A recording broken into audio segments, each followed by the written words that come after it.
All right, welcome back. Before we get into everything, I want to announce that the complainers have won, at least momentarily.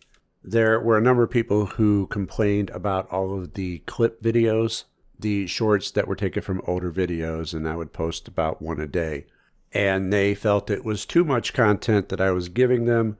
They did not like them and said that they were going to stop watching videos altogether.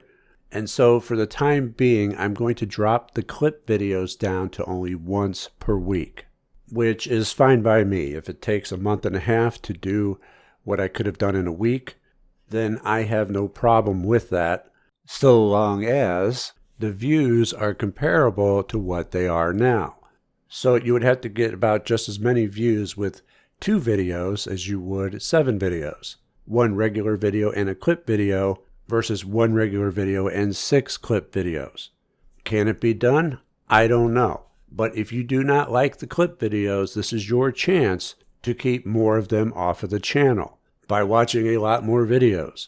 For each month that the numbers are not comparable, I will be adding a clip video per week. And if we get back up to 6 clip videos per week, then that's what will happen. If you don't want that, then the views have to come up. This is the one and only shot that I'm going to give. So it's time to put your money where your mouth is. I'm literally putting my money where my mouth is because a reduction in views means decreased ad revenue. So I'm willing to take a financial hit in order to make you happy, but the channel still needs to perform as it's been. Now, personally, I don't think those complaining are going to be able to do it because in my experience, complainers rarely take action or provide solutions. But here's your chance to prove me wrong. So the current schedule will be clip videos on Mondays and the regular videos on Thursdays. It's not set in stone. We all know that stuff happens. All right, so enough of that. What I really wanted to talk about today is subconscious sensitivity. We had talked in the past about having to guard the gates of your mind. Otherwise, things that you don't intend can enter your subconscious and possibly wreak havoc upon your life. If you don't recall us talking about this, then you probably should have been watching the clip videos. It was within the very first videos on this channel. I had a 3-part video on the topic of the subconscious. But the basic idea is that the subconscious does not have the ability to reject anything. It must accept everything that you put into it. Thankfully, the conscious mind acts as a filter and prevents things from getting into your subconscious, which is why we achieve gnosis and use other workarounds to the subconscious in order to purposefully put our instruction into the subconscious. That's most of what we're doing when we perform magic, is utilizing these laws of the subconscious to our advantage. But that's when we purposefully intend on putting an instruction into our subconscious. Just because we're not performing magic at the time doesn't mean that something won't slip into our subconscious accidentally. This is something that we don't want to be in there. And this is what I mean by having to guard the gates of your mind, to prevent things from slipping into the subconscious unintended. And this is especially true the more experienced you become with performing magic. Because I've discovered from personal experience that the better you get working with your subconscious by performing magic, the more diligent you have to be at guarding it. You become subconscious sensitive. Because you have a lot of experience, things easily manifest for you if they get into the subconscious. So you really have to keep all the garbage out. I mean, for example, I have to be extremely careful of everything I read, watch, and do. I'm rarely on social media anymore. And it's really for this reason. I know a lot of people try to contact me over there, but I'm rarely on there. I may pop in to post something really fast because other people are on there. But I'm not going to mindlessly scroll through a feed or anything. That's the absolute worst thing that I could do, because you're not actually reading them and they're just going into your subconscious. And, same thing goes for television. I'm very particular about what I watch. I don't watch a lot of garbage. Now, my girlfriend, on the other hand, she loves watching garbage. She likes watching those TLC shows, like My 600-Pound Life, where the person is so obese that they can't get out of bed half the time. If I watched that, I'd be gaining some weight. She doesn't perform magic, though, so she doesn't seem to be as sensitive to these things. She watches that kind of trash and crime dramas. I don't have any interest in it, and I don't have time for it even if I wanted to. The only thing that I watch anymore is really the weather on the news. I don't even like watching the rest of the news because it's full of terrible things.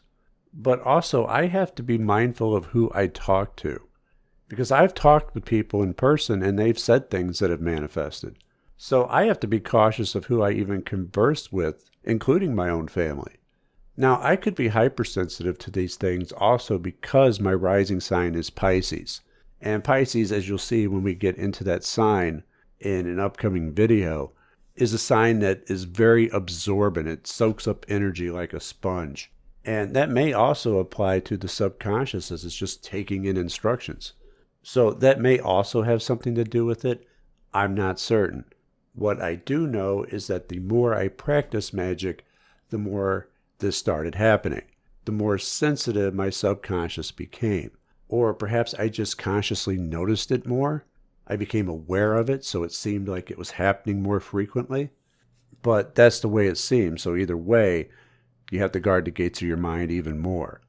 You can post below and let me know your experience with it. There's nothing worse than you seeing somebody post something messed up and then 3 weeks later you have something similar happen to you. Or you're watching a medical show on TV and then later on you develop the same problem. It's a big reason why I keep to myself mostly. Because when it comes to manifesting things into my life, I want it to be what I intend. Manifesting Reality is the complete sigil magic course. A 4-part video program covering everything that you need to know about performing sigil magic. Now, sigil magic is one of the easiest types of magic to do, and a lot of people already know how to do it. If you're one of them and it's working for you, that's great. This course covers how I do it and a lot more. We're going to be talking about symbolism, how to craft a correct statement of intent, arguably one of the most important parts of magic, how to simplify your sigils because the subconscious loves simplicity, long-term strategies and astrological correspondences, shoaling your sigils, creating your own mantras, and more. This is the program that's going to get you up and manifesting what you want in the shortest amount of time in the easiest way possible. If you have a pen and paper, then you have everything that you need to get started. You can get Manifesting Reality and other Mind and Magic programs over at mindandmagic.com today.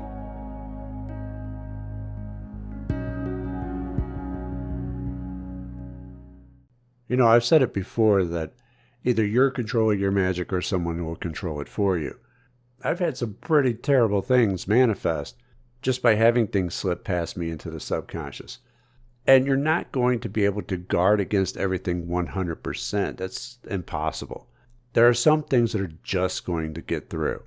All we can really do is minimize it to the best of our ability.